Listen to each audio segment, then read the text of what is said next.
Thank you, Olivia, for the insight. We're ready to roll here in this fourth quarter from East Lansing Spartans with a 22-point lead over the Colonels as we get a look at the foul trouble. A lot of whistles blown in this one as Eastern Kentucky trying to keep their rotations in order, even with these players with 4 fouls. Need to keep those fouls down both sides. As the steal back the other way, right down Farm Lane comes Arol and puts it off the glass for an easy 2. What Arol just did right there kind of makes this fact I'm about to say, Matt, a bit useless here, but sometimes fate has a funny way of working. And 69 points coming in out of the third quarter. Michigan State with that 69 points, as I just mentioned. An interesting thing, the Colonels, Eastern Kentucky, there's another Colonel, a famous Colonel, Harlan Sanders of Kentucky Fried Chicken, Matt. His first ever KFC that he opened was exactly 69 miles away from Eastern Kentucky University. As Kimball goes off the glass for 2 more. Thank you for that insight, Joe. Yes, Eastern Kentucky located in Richmond, Kentucky, right off of I-75. As you make your way down towards the south. The Spartans now leading by 26 here. As unfortunately, Eastern Kentucky's mascot is not in attendance, but he has an uncanny resemblance to Mr. Sanders himself. I believe there might have been some trademark stuff going on there that possibly restricted it. But yes, Corbin, Kentucky, 69 miles away from Richmond, was the home of the first KFC outside of a motel. Run by the Colonel himself, of course. Of course. Thank you for that insight, Joe. As Spartans back with the basketball up by 26. Simmons hands it off to Kimball on the right side. Now Shoemate on the left wing. Takes a dribble and finds Simmons again. Van Sluten kicks it back out. Kimball, return pass right away to Van Sluten. Spartans moving it around, but not able to find an open look. 5 seconds left on the shot clock. Van Sluten goes to work. Baseline kicks it out left corner 3 from Zotello. It's good. And look at Michigan State stretching the floor with their 6'3" freshman from Spain knocking it down from the corner. That opens up a whole different can of worms for this offense. That's her first ever 3-pointer in the green and white. Had 13 points in their last game, and as Capria Brown goes in the lane, spinning through traffic, goes out of bounds. It'll be Michigan State basketball. Capria Brown has had quite the college basketball journey as in her redshirt senior year. She started her career, she's played for 4 schools in 5 years. She started, speaking of I-75, on Dayton University, which you passed going down I-75 on your way to Eastern Kentucky University. Then she went out to Springfield, Missouri for Missouri State, went up to Mount Pleasant, Michigan to play for the Chippewas, and now finds herself with Eastern Kentucky. It's been a long road for her as Sotelo kicks out to the left wing. Hampton, extra pass, left corner. Kimball, halfway down, kicks out. Sotelo gets the board, but a foul, loose ball foul called against the freshman, and it'll be Eastern Kentucky ball. It was close. Abby Kimball had a chance in opening from the corner. The Spartans just pulled away so much between that third quarter and now. 7-0 lead so far in this fourth. Now up top, it's Capria Brown passing it off to Wardle on the right side, guarded by Kimball. Down to the post, McGinnis-Taylor going to work on the freshman, draws some contact, no foul called. Sotelo with a good defense. Now up the floor comes Nyla Hampton. Throws it up top, looking for Sotelo. A little too high for the 6'3" freshman. As we get a look, Michigan State on a 19-2 run. We were a little worried in that first half. Spartans really did not come out and play very well. By far their worst half of basketball of the season, but they have, in this second half, especially second half of that third quarter, really picked it up, and now this one is a commanding lead. You put it perfectly, Matt. At halftime, it was 39-35, a 4-point lead for the Spartans. In the second half so far, it's been 37-12, outscoring them by 25 points. Now on the left wing, Caitlin Costner, and a foul away from the basketball. That's going to be against number 14, Grace Van Sluten. Van Sluten was the leading scorer for the Ducks a year ago out in Eugene. As the Spartans holding on to a 39-point lead as Kimball heads off and Kennedy Blair checks back in for her second time today. As Blair has not seen as many minutes in this game, just 2 to this point. Has scored in double figures in all 3 games this season. I don't think she's going to get to that mark here today as an errant inbound pass from Angeles goes out of bounds. It'll go right back to Michigan State here. I want to go back to what you were saying about Van Sluten a moment ago. She was the leading scorer for the Ducks, but she had some efficiency problems last year, shooting under 40% from the field. She came to this school now with the Spartans has grown as a passer, able to get the outlets out, and now her efficiency has gone up with it as well. Van Sluten at the top of the key, bounces it into Sotelo, spins to her left, throws it off, draws a foul from McGinnis-Taylor. And Sotelo will head to the free throw line. Sotelo with 6 points on the night, looking to add to that total. Spartans with 3 players in double figures here tonight. Theron Halleck with 14, Van Sluten with 15, the leading scorer. Julia Awalt with 19 points on the night. For Sotelo, such an interesting prospect to look forward to for the next few years for the Spartans. 6'3", has the 3 balls we just saw a moment ago, strong defender. Very interesting to see where she'll be and what type of player she'll be in the next few years. And she left her first free throw attempt short, as after that last foul, our player to watch tonight, Jasmine McGinnis-Taylor, fouled out in this game. She finished the game with just 2 points, 3 boards, and 2 assists. As the second free throw attempt is good for Sotelo, she splits the pair. Spartans up by 30. That happened quick, huh, Matt? Yeah, we were a little worried. We asked whether or not they would score up to 100 in the pregame show, and they still got plenty of time to get there. It's a nice block by Van Sluten. Toussaint gets it right back, goes up again, can't get it to go. Ball on the deck, Capria Brown diving for it, stripped away by Van Sluten from her butt. She gets it up ahead to Sotelo on the break, running with the freshman Blair. Bounce pass to Sotelo, goes up and draws a foul underneath, and she'll go right back to the line. Spartans just putting up the shot attempts, getting the foul call. Look at the push of pace here. Get the ball taken away. Van Sluten gets the block, fighting for it in just a second here. Ends up getting it off the ground. Can't see it in that clip, but ended up getting it off the ground, getting it to one of her teammates, push forward to Sotelo, drawing that foul. Nice job between Kennedy Blair and Sotelo. Another player for Eastern Kentucky fouling out. This time it's Caitlin Costner making her return to the Big Ten. The former Ohio State Buckeye heads to the bench. She is done for the night as Sotelo knocks down her first attempt. Sotelo now with 8 and misses the second free throw attempt. Loose rebound goes off the hands of Julian Woodard, who makes her first appearance of the game. Angels dribbling along the right side of the arc, hands it off to Brown. Brown working on Hampton, back outside to Freihofer. Swing pass into the right corner, Capria Brown for 3, way too long, tipped out of bounds, and it'll stay on this end, going off the hands of Sotelo. As Capria Brown, just a little too much on that corner 3 shot. And there's 8 seconds left to go for Eastern Kentucky on this possession. And EKU still no points in this fourth quarter of action. Spartans, no field goals in the last 2.5 minutes. Yeah, first quarter, Michigan State outscored Eastern Kentucky 39-35. And this second half, the Spartans lead 39-12. Just an absolute dominant performance, even though Spartans haven't scored a field goal in the last 2.5 minutes here. And drawing the foul strong today. Multiple players for EKU fouling out during this game. Simmons tried to make a pass into Freihofer, tipped out of bounds again. He'll stay with the Colonels on this end of the floor.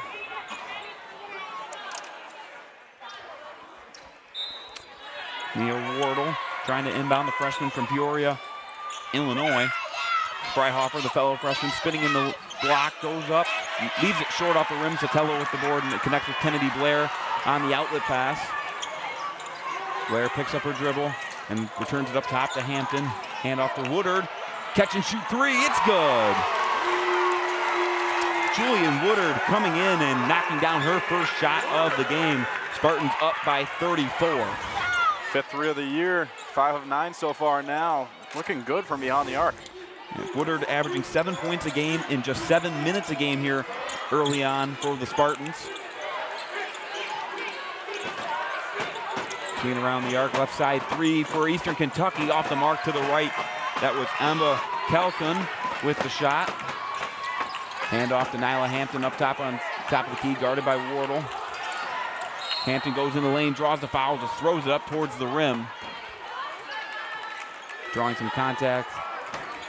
And I don't believe that was a shooting foul, so that's what they're going to award the 2 free throws to Hampton, so she'll head to the line. We get a look at Jasmine McGinnis-Taylor, our player to watch tonight. Joe didn't quite have the performance we were expecting out of her, just 2 points, but she did a very nice job down low in the first half on the defensive side of the ball. She was a big reason, and those fouls were a big reason for why the offense was stifled for the Spartans. And that is the first point for Hampton since game 1 versus Oakland. Nyla Hampton, a graduate senior, started her career at Bowling Green with Coach Freilich, and then transferred to Ball State last year to play in the MAC, and now makes her trip to East Lansing to reunite with her former coach. Spartans up by 36. Toussaint at the top of the key, gets it to the right corner. Another 3-ball for Eastern Kentucky. That one goes for Calhoun. The transfer from Wichita State makes her second shot of the night. Pass to the left corner. Blair going baseline, too strong with the attempt. Offensive rebound for Mary Mang, tied up with Calhoun. They're going to say it's a held ball. Possession arrow favoring Eastern Kentucky. It'll go to the Colonels. And for Eastern Kentucky, they're now the only team so far this season to score 50 points against the Spartans. EMU had 49. So Eastern Kentucky stands alone at that 50-point mark. Well, we're going to step aside here with 4:47 to go in this fourth quarter. Spartans running away with it. They lead by 33. Don't go anywhere. This is Spartan women's basketball on Big Ten Plus. So to me, being a Spartan is strength, it's unity. You can pick up from different perspectives and work with folks who have very different backgrounds. The work we do is unique because we partner with the communities that we serve. We want to make a difference in people's lives. The whole is much bigger than the sum of the parts.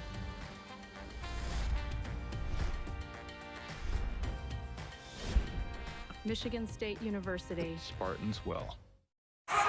Let's take a look at some of the international players playing in this matchup between the Spartans and the Colonels. Only 2 for Michigan State, but 4 coming from abroad to play for the Colonels in Eastern Kentucky. And 3 of those players coming from Australia, where women glow and men plunder, Matt. And this team, they were glowing in that first half, but got quite dull in the second. Only 15 points so far in the second half of action. I appreciate the land down under reference, Joe, as I know how badly you want to sneak that into this broadcast. As the Spartans have done a nice job in this one, leading by 33, and Sotelo, the only active player in this game for Michigan State coming from abroad, is Iceland Alexander, still coming back from injury after last year when her season was cut short. But Sotelo, the freshman, has looked super impressive. This is a player that could be a big piece for Michigan State. Obviously, they lacked size last year, and Van Sluten is the immediate answer to fill that void. The junior transfer from Oregon, but Sotelo coming right in and all of a sudden knocking down corner threes, getting to the free throw line, and sure, this is against some of the lesser non-conference opponents. We're going to figure out how much he can contribute during conference play in a very, very stacked Big Ten, but nonetheless, it's something you're going to be excited about. And then right now on the floor, we have Mary Mang starting to work her way back in the lineup and see if she can be a contributing piece. And if all 3 of those pieces are working, that's a really big, strong, solid foundation at the 5 spot for Michigan State. A lot of size for the Spartans. Julia Ayrold goes from the biggest, maybe the second biggest last year player on the team, tallest, to now being about 4th or 5th in that rotation height-wise. When you look at Sotelo, it's very rare that you see a freshman who's contributing this much. It's still early on, not in conference play yet, but she has had a lot of experience playing against tough competition, playing in LF Endesa, one of the highest European leagues out in Spain. And one of the questions about when you have a young center is, yes, they're tall, but are they strong enough physically to be able to handle the pounding that happens down low? And she seems to be able to handle it so far. Now, like I said, Big Ten play will be a different story, as a 3-point attempt from Freihofer is left well short. Back the other way comes Michigan State. Hampton running it right down the middle of the court. Now outside to Douglas, checking in for the first time today. Right side, it's Woodard. Now back to Douglas, spinning towards the baseline, throws it up off the glass, tipped out by Mang to the far corner. Douglas tried keeping it alive, it goes out of bounds, and it'll go towards the Colonels. Looking at the Spartan offensive efficiency in this second half of action has just been night and day compared to the first half. So far, they're 3 of 4 from beyond the arc. They're 16 of 23 outside of that, just from the field goal percentage as a whole, improving heavily when they shot only 37% from field goal in that first half and 4 of 12 from behind the arc. Freihofer stopping the lane, kicks it back out left side, deep 3-ball, way too strong, bouncing off the backboard, rebound corralled by Kennedy Blair. No look pass to Woodard, gets tied up for the moment. Diving on the deck is Kelkin, gets it to Wardle, now on the break goes Freihofer, down the left side, has it stripped away and knocked out of bounds by Hampton.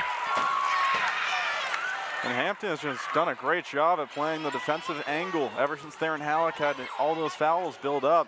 Hampton came in, he's done a great job locking down the defensive end. Inbound pass Up top to Freihoffer. Top of the key, working on Blair, going to her right, pauses, hesitates, goes up again on the second chance and gets it to go. Now Nyla Hampton bringing it up for Michigan State. Hampton led the team in minutes played in their last game against Eastern Michigan, playing 25 minutes, didn't have a single point. Had won 2 straight games without scoring, but got in the scoring column in this one. She's got 2 points tonight, both coming from the free throw line. Mary Mang pulls up for 2, gets a bounce off the front of the rim, but not a friendly second bounce. Sinai Douglas on the right side and brings it back up top to Hampton.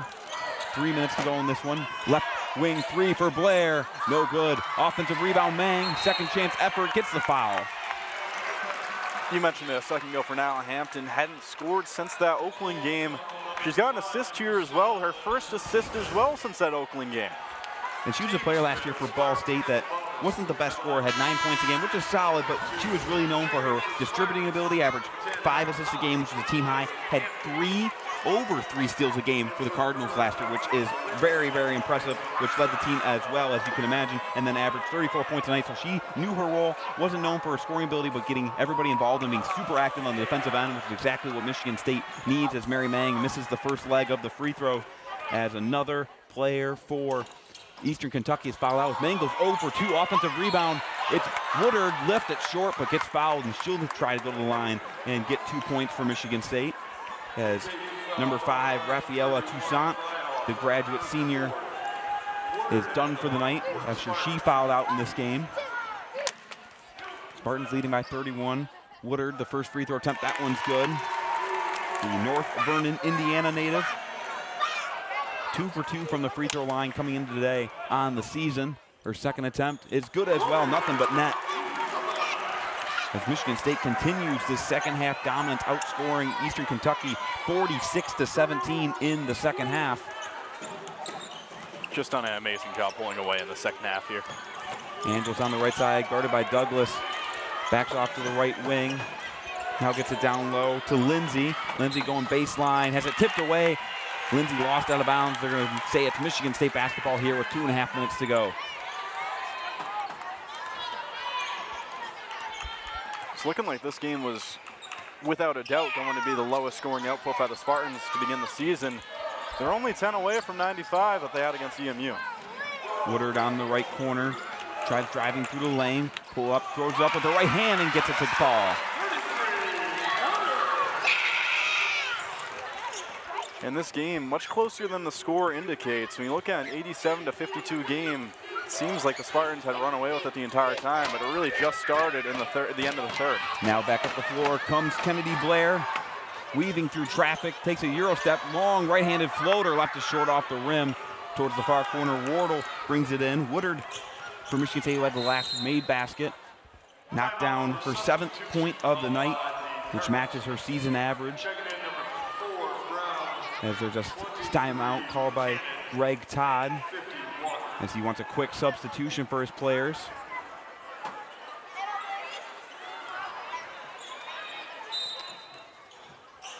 Inbound pass, and we're back underway with under 2 minutes to go. Capria Brown drives through the lane and finishes as Woodard lost her man for the moment.